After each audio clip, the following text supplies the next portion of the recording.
What's up, everybody? Kevin here from idjnow. We're at NAMM with my friend and everybody's friend from Pioneer DJ, DJ J. If you've been on the Pioneer forums, if you've been on any Pioneer live stream, most beautiful hairdo in the company, most recognizable here.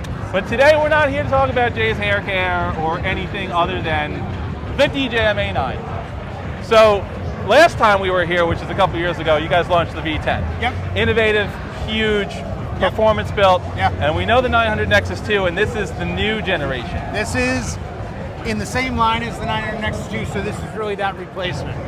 It's the club, it's the festival standard, and we had a lot to live up to, but we took some of the technology from a V10, Right? some from the Tour 1, and decided to make the best possible sounding club, install, festival, mobile, whatever genre, style you want to do, mixer that we could as a 4-channel base. And that's why instead of calling it a 900 Nexus 3, it's Right. an all-new brand of the A9. Exactly. Right. So, looking at it, it does look a lot like the 900 Nexus 2. Which is good because it's the familiar layout. Exactly. And the We didn't 900 wanna is on confuse every people. rider. Right. So, There's a few features I really want to point to. Just starting up here at the top, not only using USB-A, but use USB-C. A lot of you have been asking for it, we've got it. You see this antenna, that is because this mixer will take Bluetooth wirelessly. Yep. It'll also create its own wireless network for an app we're working on right now called Stagehand. right. Now I know I've already seen on the internet a lot of backlash and a lot of people who aren't familiar with how this works, but a lot of the major consoles that are being used in concerts already have this They technology. already have this technology. So it's yeah. out there. It's already been around, yeah. It's secure. It's a way to control what's going on within the parameters Right. of the mixer.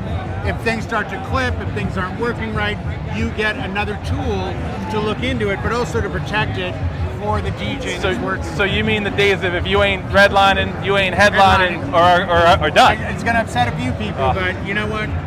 That's just technology moves forward. It does. Now I see the rest of the layout is very similar, but we've added some mic effects. We have. We've gotten that request a lot. So on the 2 microphones, you're now given a pitch. You're also given reverb. You're also given a megaphone, which is really awesome, and an echo. Nice. So you have those choices if you want to bring those in a live environment. One of the things that should jump out at you are these 2 cue buttons. Yep. Again, technology we already came up with that just made sense on this style mixer. For back-to-back DJs, you have 2 headphone inputs. The 2 headphone inputs allow for 2 DJs to work back-to-back and not crash into each other and share headphones. So you have QA and QB. So while I've got my headphones queuing this side, you're over here And you've queuing got that side. separate volume controls for each, so Exactly. it's independent. The other thing is, we know this is used in a lot of club environments and festivals. We wanted to give an EQ to the booth monitor.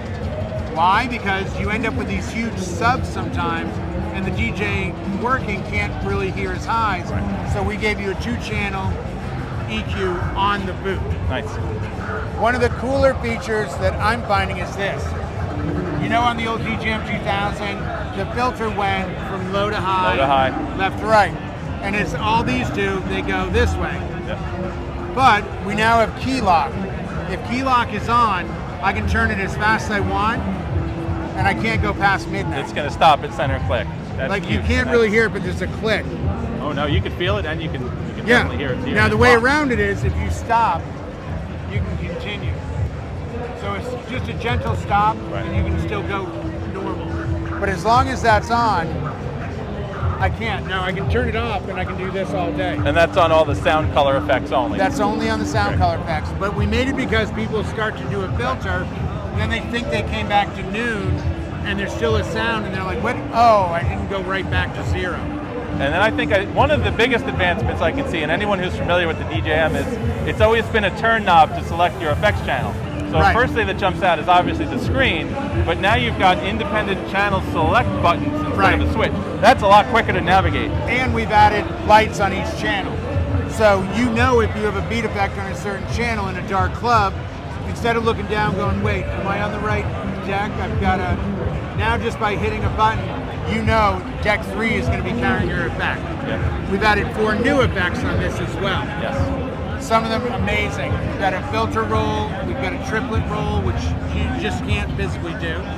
We've got the Mobius. I mean, just the quality sound. The biggest thing is probably that we've improved the sound quality immensely on this. Yep. So this is going to be the one that sounds the best in a club environment. And then this is also record box compatible, Serato DJ compatible. I almost said Scratch Live. Scratch Live, yeah. As far as getting sound cards, yeah, and you have 2 inputs, like I said, up on the top. Again, making it easier in a dark club environment. Now you can just go through here instead of trying to fish around the back. Awesome. This definitely looks like it's going to take over the riders from the 900, and it's going to be a very easily adaptable mixer for anyone who's worked on that. Jay, as always, thank you so much. Appreciate you, brother. Always. Guys, check this out on our website at idjnow.com, and also check Jay out on all of Pioneer DJ USA, all social.